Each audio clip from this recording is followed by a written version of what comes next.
All right, welcome back to the No Morning Show here on TTT. It's Tuesday morning and we're excited to be here. And of course, in our spotlight this morning, the Commissioner of Police, Gary Griffith, just to talk to us about these 5 people who were charged, but I think jailed for breaking the COVID-19 regulations, but as well, closed down a supermarket. How was he able to do that? And can the police enter private property? We'll find out. Good morning to you, Commissioner. Good morning. So I'm a late substitute this morning. Well, at least you know you can fill the shoes. I mean, we chose you. I'm feeling like Cavani. You know what that is, Natalie? Come on, Mr. Commissioner, man. Come on. You begin the dance, man. You begin the dance. Cavani's a big player. So. Yeah. So, Commissioner, talk to us. So first, let us talk with the COVID regulations. We're under further restrictions. How have people been complying with the restrictions thus far? Well, good morning, Trinidad and Tobago. Because of the increased regulations, it has intensified, and obviously, the Trinidad and Tobago Police Service, we will intensify our operational plan based on the policies made by the state. Because of the decisions made, obviously, we have lifted our alert state. We have done a lot more, and obviously, because of that deterrent, I am sure that you're going to see positive results in the very near future, and that by and large being a reduction in the number of positive cases on a daily basis. I can say that as of this morning, we have now reached the 10,000 mark in the number of persons who have been issued tickets for failing to comply. That's the fixed penalties for not wearing masks. 732 persons have been arrested so far based on non-compliance. And we've been bombarded on a daily basis with reports coming to us of persons still involved in construction, liquor marts being open, persons having parties, persons operating in bars, taxis exceeding 50%. So thankfully, there's good communication coming to the police service that will assist us. And really and truly, we are seeing a massive amount of persons of the country actually adhering to the regulations.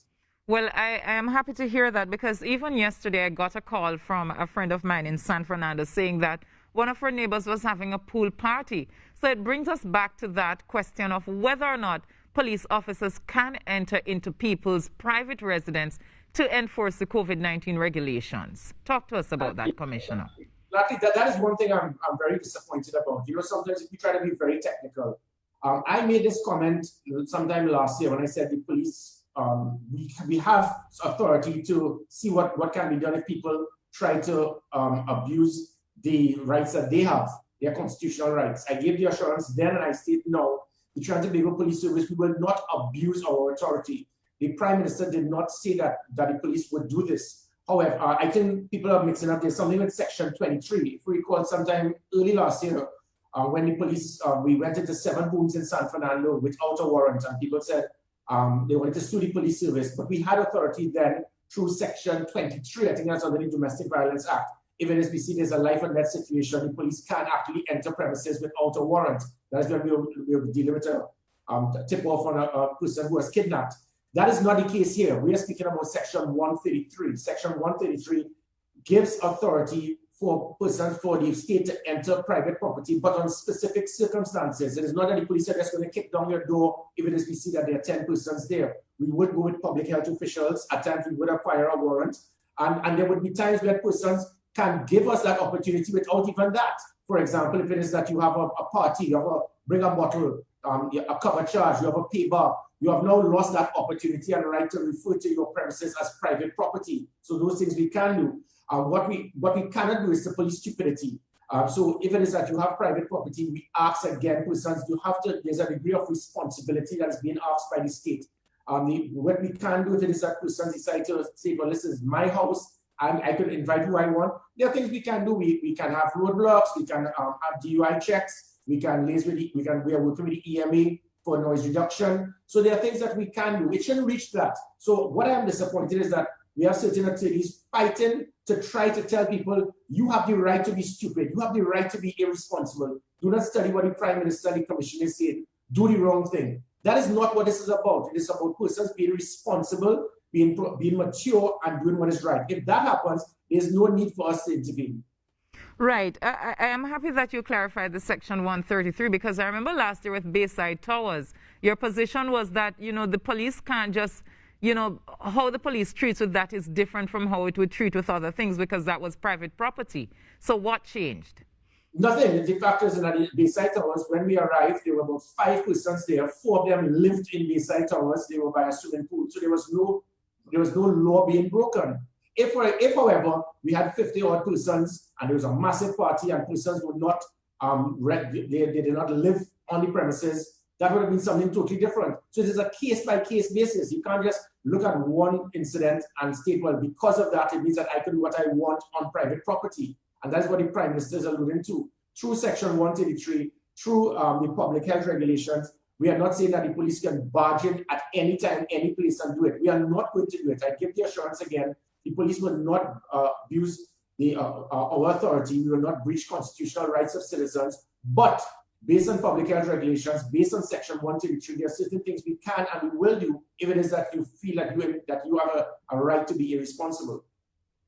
Well, I'm definitely happy to hear that because we know that, especially since the pandemic, whether it's lockdown fatigue, whatever fatigue it is, people are having private gatherings, as my friend told me about yesterday. How do people get in touch with the commissioner or with the police service if they're noticing these things?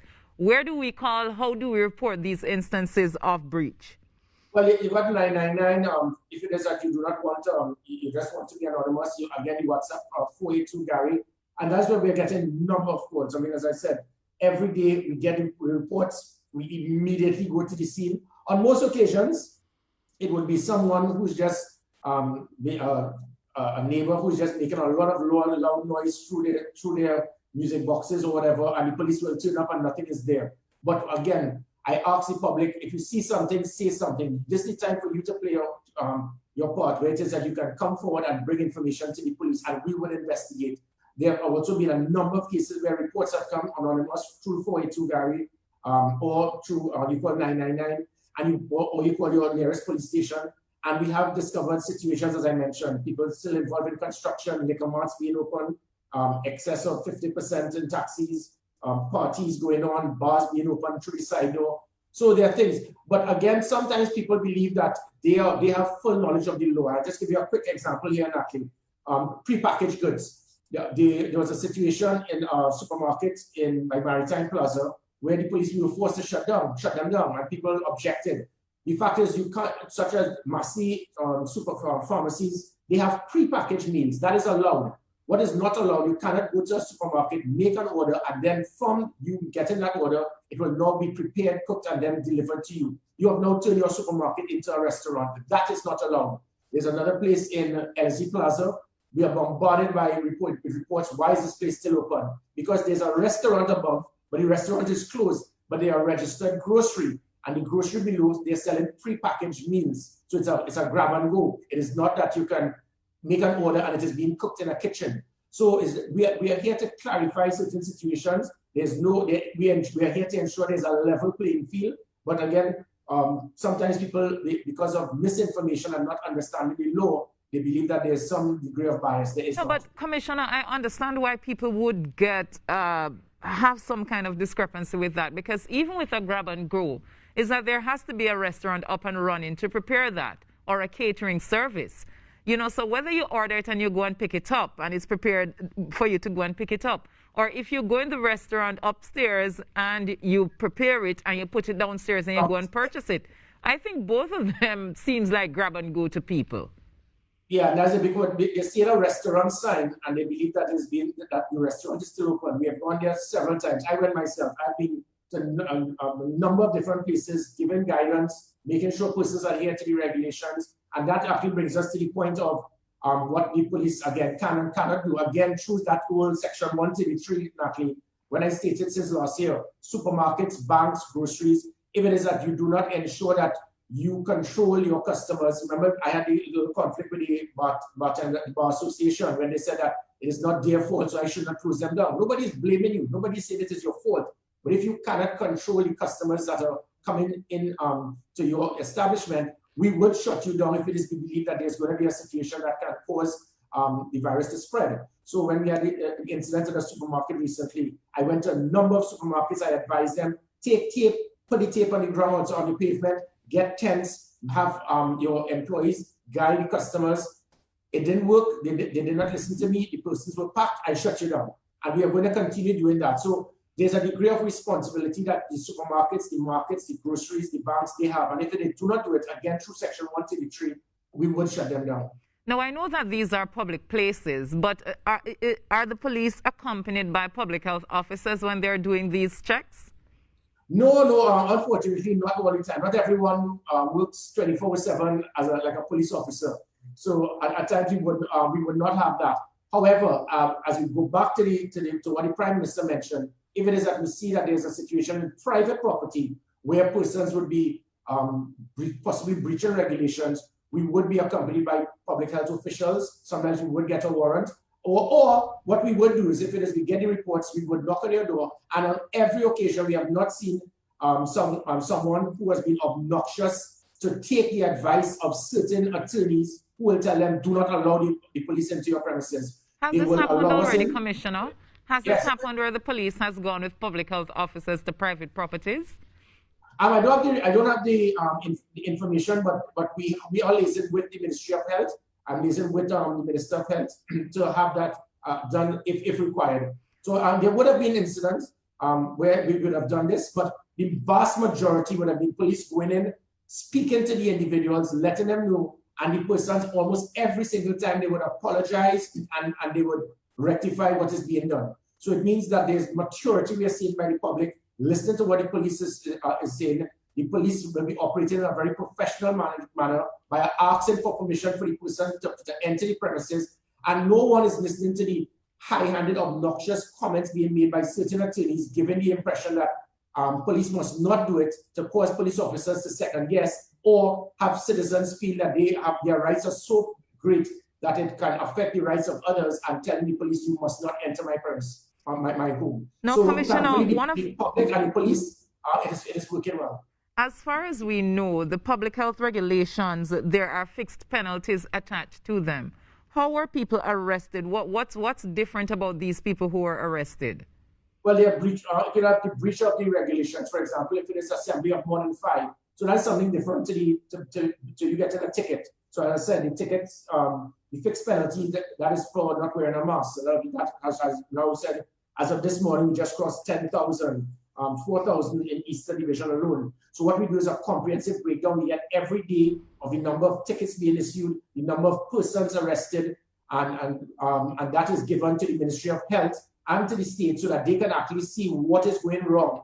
So it is no longer just looking at the number of persons being infected on a daily basis, but now the state can ascertain what it is that is being breached so that they can put more emphasis on in further regulations, or that they can diminish.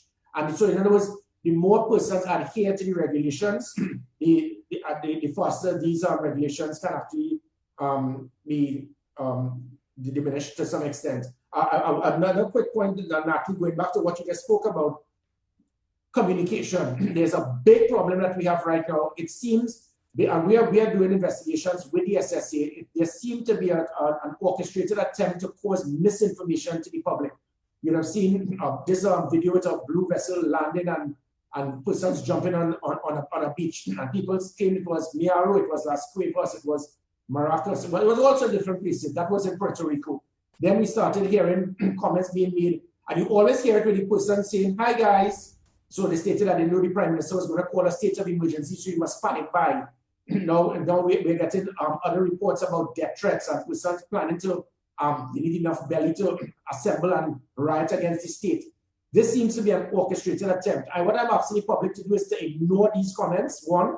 2, do not forward it. You're not helping the case. And 3, if you're aware of who these individuals are, please bring it to our attention, because this can be regarded under terrorism, because it seems that it's a deliberate attempt to cause fear, panic, and to give wrong information to cause instability in the country.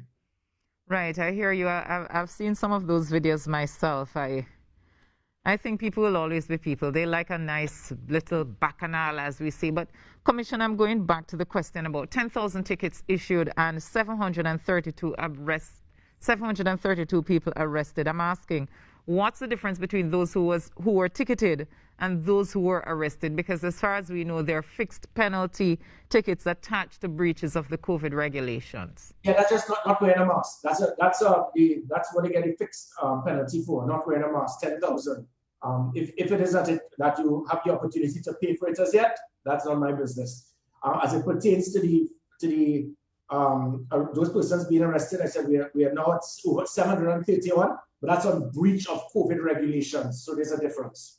And that, for example, would be when we arrested over 100 persons at a club in just opposite the commissioner's residence, in fact, or persons assembling in groups of more than 5 at this time. So when they're arrested, what will they be charged for? Breach of COVID regulations. What's the penalty for that? For the breach of COVID regulations? Mm-hmm. Well, again, it will be based on some occasions, we have seen it's all based on what the magistrate will do. So, recently, 5 persons, they were actually sentenced to imprisonment, I think, just for a couple of weeks. So that is really the call of the magistrate. You would have seen it, I even mentioned, I voiced my concern going back to the flexibility of the criminal justice system, where persons, when we hold illegal immigrants now, they are now reprimanded and discharged. On some occasions, they're given a 1,000 TT fine and then go back out onto the streets. So it's all based on the magistrate at the time. Right. So they're imprisoned for a few weeks. Yeah, I think it's 12 or 14 days. Right. All right. Well, let's hope that will help them to change their ways and to do what is more important. Actually, I hope it will act as a deterrent for others not to commit similar acts. Yeah, well, I hope so too, but with Trinis, you just never know. It might just be a pull factor. Who knows? We seem to think a particular kind of way about things. But, Commissioner, we had 2 really big drugs and gun fines recently, and maybe that's where the stories are coming from about, people trying to attack the states, because, I mean, we saw it all on the television, all of these guns and ammunition that were discovered right here in Trinidad and Tobago. What's the latest you can tell us on that? Anybody charged? Anybody being investigated? Oh, definitely. We are working closely with our international allies through the Transnational Organized Crime Unit, thankfully, to good work and communication with the Customs, which is in the Ministry of Finance. So, and there will be others. You would have seen lots of hits taking place now by Customs at the airports and the ports. So it's what I stated even when I was in another place, that the majority of illegal weapons and drugs enter our country not through the legal ports of entry, but through the legitimate ports of entry. And that's where we need to put a lot of emphasis on. The Minister of National Security, the National Security Council, I think they could give you more information, but I can give you the assurance there's a lot that's being done through the establishment of the National Operation Fusion Center that the previous Minister of National Security reignited. There's a close working relationship between different arms of the protective services. Sharing of intelligence has proven to be a big factor for us to pinpoint how it is that they're getting in. The more, if it is that we can actually block these weapons from entering, it will assist us greatly now, because we seize about 2 to 3 firearms a day, Natalie, just about 800 to 1,000 per annum. But if one container comes out with 1,000 firearms in one night, all the work we'd have done for the year would be in vain. So if we find a way, and there's a lot of work that's being done now to see if we can secure our borders through the legal ports of entry. And there's another operational plan dealing with the illegal ports of entry. The new Minister of National Security he has been meeting with the relevant heads on a constant basis to ensure we do what is required. He has asked us to up our game. We are definitely doing that. There's a lot that we are doing. There's a lot that I cannot say for obvious reasons, but I give you the assurance that what can be done is being done.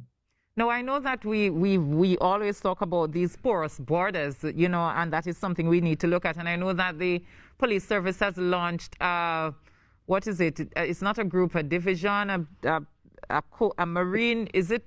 Give me the name of that group of people you all have that will be manning the waters with the Coast Guard.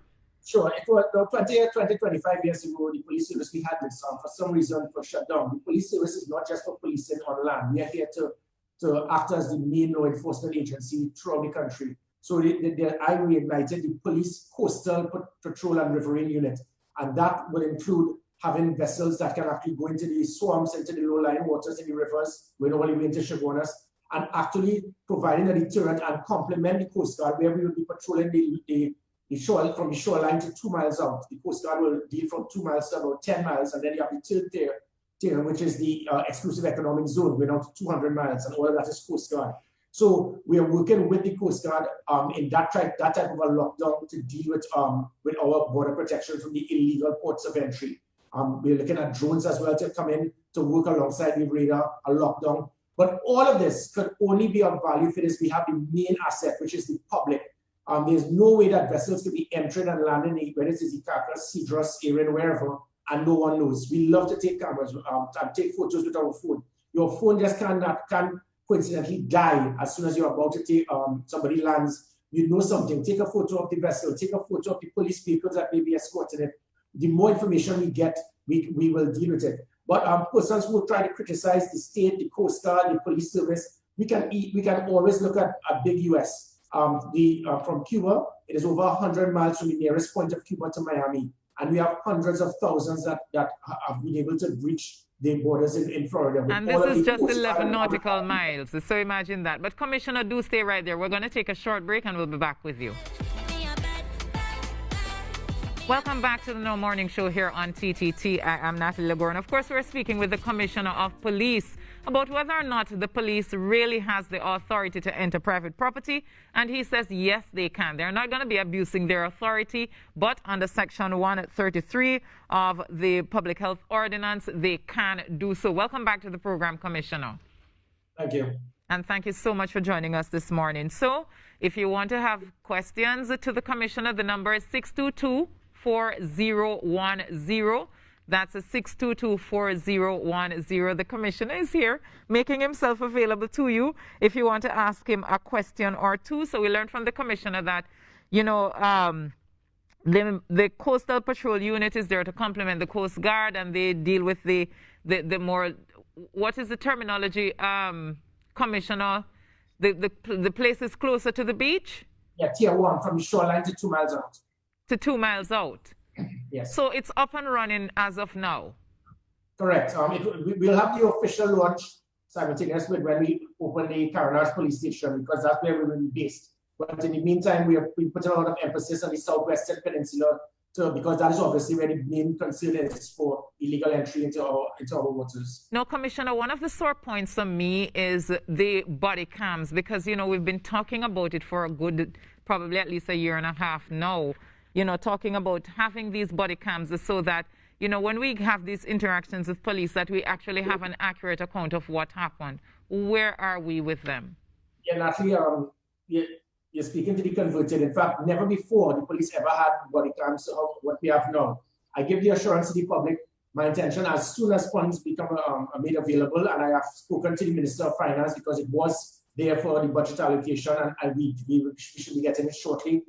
Every frontline police officer would wear a body cam. It's not going to be something signed for when you are going on a patrol. It's going to be an issue, so it makes it mandatory that you must wear it. And these frontline police officers will be from SORT, the IATF, the Task Force, the GB, the MOPS, the Emergency Response Patrol, the CID. This will be frontline. Every frontline police officer must have their body camera. It will be switched on only when they get out onto the street. But when, Commissioner, when will we get those body cameras? I think it should be issued to all by August. Because remember, it's money, and that is all it is. Now, no one should be offended or object to this, even police officers, because this is going to ensure if any police officer would abuse his authority, his or her authority, that can be used now as evidence against the police officer. Likewise, we have many reports of persons making false reports on police officers. So that is now going to be used as evidence to support police officers when wrongfully accused. Likewise, Natalie, let me also interject. It is not just about body cameras. I am pushing a heavy minimum use of force policy, from verbal persuasion, training with police officers, making sure we have backup communication equipment, then the body cameras, followed then by pepper spray and tasers also being issued to every frontline police officer to avoid situations where someone is confronting a police officer and he's left with no other choice but to use his firearm. This is going to greatly minimize the number of fatalities involving police officers and persons who decide to confront police officers. Right. We do have Mova on the line. Good morning to you, Mova. Good morning, Natalie. Good morning, Commissioner, Kari, and Rakus. Good morning. My question is, could the Commissioner kindly let his officers always keep on their masks and have on their gloves, especially when they go into people's homes or talking to people. I know it's kind of uncomfortable because I know fed up with it. But it has to wear it. You don't know who have it or who don't, right? Thank you. All right, thank you very much. Commissioner, that's something we notice all the time. In the traffic and see police officers, 3, 4 of them in the vehicle, and I'd be like, put on your mask! Put on your mask! I mean, it's kind of hard to have people telling us to enforce. They're supposed to be there to help us to enforce the law, but they themselves are breaking the law. I understand. I agree with you. And we continue. We have daily briefings when we pick up reports of how to improve the police service. So I do apologize for what you have seen. But I mean, I have 9,000 police officers. If 1 or 2 mail, I would rectify it. I do apologize for this. If it is that you, because it did happen, I actually gave instructions for a police officer to be given a fixed penalty for not wearing a mask in Port of Spain just a few months ago. So we do apologize. The police service, we are not above the law. All right, Wallerfield is on the line. Good morning, Wallerfield. Very pleasant good morning, Mr. Commissioner. I'm Natalie and Trinidad and Tobago. Sir, you're doing a great job. We pray for you every day. God bless you and your family. And one thing I like about you, you cultivate informers, you motivate your staff, and you know what's going wrong about you. Mr. Brigadier Alphonse is my personal friend. I know since you had your 280 ZX, your red card, you work hard, you work your way up the ladder, and I love you have your ears to the ground, and God bless you richly. So we'll be praying for you. You give me a card when you was a minister, no, you know me, but I don't call my name, but I have to meet you someday and talk to you. A great man, God bless you. We need you like flour, you like coconut, you're great. From Piakwa, talking plain, and you like the hair. We love you, God bless you. I pray for you right through you and all your staff. I say, God bless Mr. Gary Griffith, his staff, his beautiful wife, his lovely child. God bless you, sir, and we love you. And we really need Trinidad and Tobago. I hope to get a second term, and God bless you, sir. I pray every day that you get a second term. You're doing a great job. God bless you and your families. Well, after that, the commissioner not going anywhere. That is what you call endorsement. Commissioner, I have a message or two, or text numbers. Remember, you can send your messages to 326-7285, and it says, good morning, crew. The House is where they can help. As advisor to the former Prime Minister, you advise against the OPVs. Now, why the change?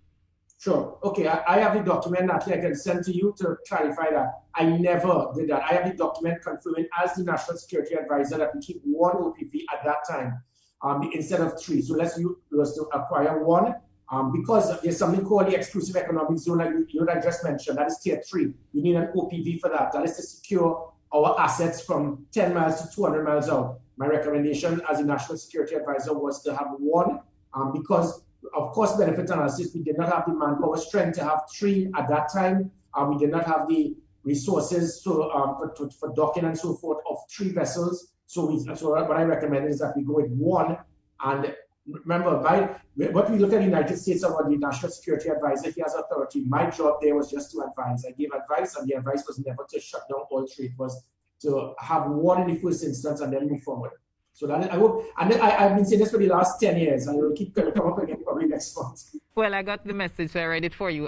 Point 14 is on the line. Good morning, Point 14. All right, 622-4010. Point 14, are you there? No, lost down. All right. All right, we lost that call. All right, Commissioner, so you heard it from one person. You're doing an excellent job. I'm asking you again. August, your contract comes to an end. Are you seeking to have that contract renewed? Well, obviously, there'll be discussion for where I obviously need to speak to my family. I'll be liaising with the Police Service Commission, the Minister of National Security. So I wouldn't make any comment at this time. What I can state is that I'm a patriot. I've worked in so many different places, from being a politician, being in the military, being in the police service. I just have a desire to do whatever I can to help my country. I do not know what the future holds for Gary Griffith. What I give the assurance is wherever I am, it is ready to see how best I can make this a better country. But as I said, it would be inappropriate for me to make any further comment because there are discussions that are ongoing. No, I was just trying to figure out if you're interested, that's all. I know that all of these discussions have to take place, but are you interested in going back up as Commissioner of Police? My family will advise me if I'm interested or not. All right, Mova is on the line. Morning to you, Mova. Good morning to everybody there. Yes. What I would like to know is if the library is still open as how the bookstores are closed. If they are open to the public. If the libraries are still open, oh, well, Commissioner, you can answer that one. No, I'm really I never make a comment unless I'm 100% sure. So let me go on that. And, the person can actually send a message to me on 482 Gary. Let me rectify that question for you. And that is 482-4279. San Fernando, good morning to you. Good morning. Very quickly, Commissioner, good morning. Good morning. The question of closing down restaurants is really a question of avoiding a situation where people gather and not about food per se. So if inside of a grocery where they already have people gathered, with the sense of closing down the delivery of food or grab and go situation, when people already inside the grocery already, and it's not only about a health situation, it's about economics. Efforts should be made to keep the economy going. So things like grab and go, which doesn't allow gathering, should be encouraged. But we seem to lose focus and start to concentrate on food, whether prepackaged or not prepackaged and all that kind of thing. That is not the focus. The focus is on situations which encourage gathering. So then we started to talk about food, packaged and not packaged. I think we're losing focus. I'd like to hear your comments on that. Thank you, caller. Yeah, sure. And again, to clarify the difference with people said, well, why it is that we were approving situations in Massy stores and not the supermarkets in Maritime? Because Massy stores had it prepackaged, it was sealed. So you walk with your shopping cart, you grab it, you drop it in your tray, and you keep moving. In the supermarket in Maritime, what they were doing is you turn up there, you now make your order, you want your barbecue, your potato salad, they now start preparing it. That now will mean a long line and delay, and that is what we did not want. You package it, you seal it, you put it in the aisle, you grab it and you move. So that is allowed, and that is similar to what is happening in the grocery in Ellerslie Plaza, because many people do not like to cook or can't cook. So what they're doing now is they're using these prepackaged meals in Massy and Super Farm in some of these places because of their inability to cook or even trying to get a meal during lunchtime whilst you're at work. But you cannot order, and then once you order, it is then being cooked and prepared in a kitchen in the back. All right, Commissioner, we just have 2 minutes. Let me read some of the messages here. One, a text that says, good morning, TTT crew. Good morning, Commissioner. I like you because you support your men and have changed the perception of the TTPS. This text that says, Natalie, kindly mention to the Commissioner, please, people are around the Queen's Park Savannah exercising with mask below their chin and without any mask. Another text that says, I don't know what that is about. Why these people keep sending voice notes? We can't listen to them. Good morning, Natalie. The retirees, 79ers, want to assist. Will the Commissioner, Gary Griffith, be willing to accept their assistance? Of course, we will accept assistance from anyone. And again, even with whether it's the Law Association or anyone, I ask persons to please adhere to the public health regulations. Restaurants are shut down, so there should be no compromise or people. What we are trying to get in a lot of problems in, at least people trying to beat the system. Don't beat the system. Just work with it until the 23rd of May. Restaurants are shut down. We have situations where certain persons may have an appliance store and they want to throw 2 loaves of bread and now say, well, look, they are grocery. It can't work that way. Please just try to. We had a discount mart that changed themselves back into a supermarket and cover their appliances. Everyone is trying to beat the system for the almighty dollar. But at the end of the day, we ask persons, do the right thing. Work with us. The more you work with us, the less issue that we will have to be involved in any confrontation with the public. Quickly, let's add, Natalie, people have been asking, when I spoke about Cavani, it is not Cavalli, that's not a fish. I was speaking about Cavani, who is the super substitute for the greatest football club in the world, Manchester United. Nah, man, I can't that club. Commissioner, we gone. Thank you so much. On that note, Commissioner, we gone. Thank you so much for being with us here. Only the Commissioner, right? Had to make a plug for his football team. All right, we take that break and we'll be back with you.